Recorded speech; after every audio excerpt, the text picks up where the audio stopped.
എല്ലാവർക്കും സ്വാഗതം. ഗഗനശാരി വളരെ കുറച്ച് കഥാപാത്രങ്ങളുമായി ന്യൂ ജനറേഷൻ ഇഷ്ടപ്പെടുന്ന എന്നാൽ പഴയകാല തമാശകളൊക്കെ ഉൾപ്പെടുന്ന ഒരു ഹ്യൂമറസ് ആയിട്ടുള്ള ഒരു സയൻസ് ഫിക്ഷനാണ്.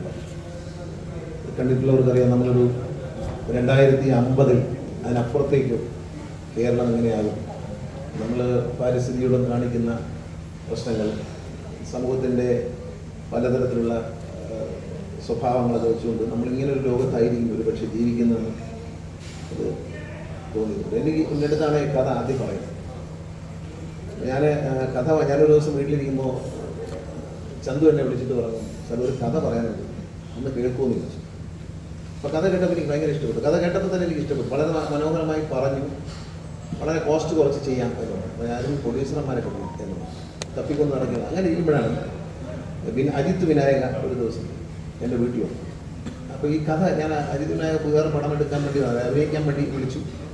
എൻ്റെ അച്ഛനുമായിട്ട് അജിത്തിന് ഭയങ്കര അടുപ്പമുണ്ടായിരുന്നു. അപ്പോൾ അച്ഛനെ കാണാൻ വന്നപ്പോഴാണ് ഞാൻ കാണുന്നത്. അപ്പോൾ എന്നോട് പറഞ്ഞു, സാർ അഭിനയിക്കാൻ. ഞാൻ പറഞ്ഞു, ഒരു കഥയുണ്ട്, നിങ്ങൾ കോസ്റ്റ് കുറച്ചെടുത്ത് നല്ലൊരു ഡയറക്ടറാണ്. ഞാൻ സാധ്യം പേരിൽ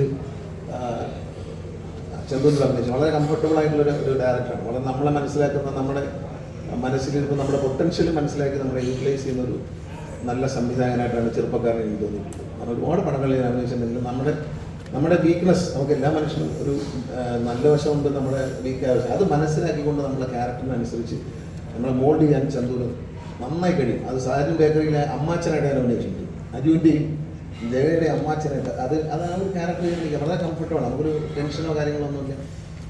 ചന്ദൂരും ഒരു ടെൻഷനില്ല, ഇങ്ങനെ കൂടാതെ നിൽക്കുന്നത് ശരിക്കും എന്താ ടെൻഷനിലാണ് ഇരിക്കുന്നതെന്ന് അറിയാം. അങ്ങനെ അതിനോട് ഞാൻ പറഞ്ഞു, ഇങ്ങനെ ഒരു സിനിമയുണ്ട്, ഒരു കഥയുണ്ട്, നിങ്ങളൊന്ന് കേട്ട് നോക്കുക. അവൻ പറഞ്ഞു, അയ്യോ എന്ന് പറഞ്ഞ് അയച്ചായിട്ട് നാളെ തന്നെ കേൾക്കാമെന്ന്. അങ്ങനെ ഞാൻ ചന്ദുവിനെ വിളിച്ചു. ചന്ദുവും വന്ന് ശിവസായിയും കൂടി ഇവർ രണ്ടും കൂടി കഥ പറയാനായിട്ട് അജിത്തിനടുത്ത് പോയി. തിരിച്ചു വരുമ്പോൾ ഇവർ വന്ന് എൻ്റെ അടുത്ത് നിൽക്കുക. ഞാൻ ഇരിക്കുമ്പോൾ എൻ്റെ അടുത്ത് ഒന്ന് കാണുന്ന അത്യാവശ്യം. ചന്തു വെളി വന്ന് വിളിച്ചു, വേറെ ഓഫീസിൽ ഇരിക്കരുത്. അടുത്ത് വന്നിട്ട് പറഞ്ഞു, സാർ അഡ്വാൻസ്. അങ്ങനെ അജിത്ത് കഥ കേട്ട ഉടനെ ഇവർക്ക് രണ്ടുപേർക്ക് അഡ്വാൻസ് കൊടുത്തു. അജിത്ത് ഇഷ്ടപ്പെട്ടു. അജിത്ത് അത് കഴിഞ്ഞിട്ടാണ് ഈ പടം തുടങ്ങാൻ നമ്മൾ വന്നു. അപ്പോൾ കോവിഡ് വന്നു.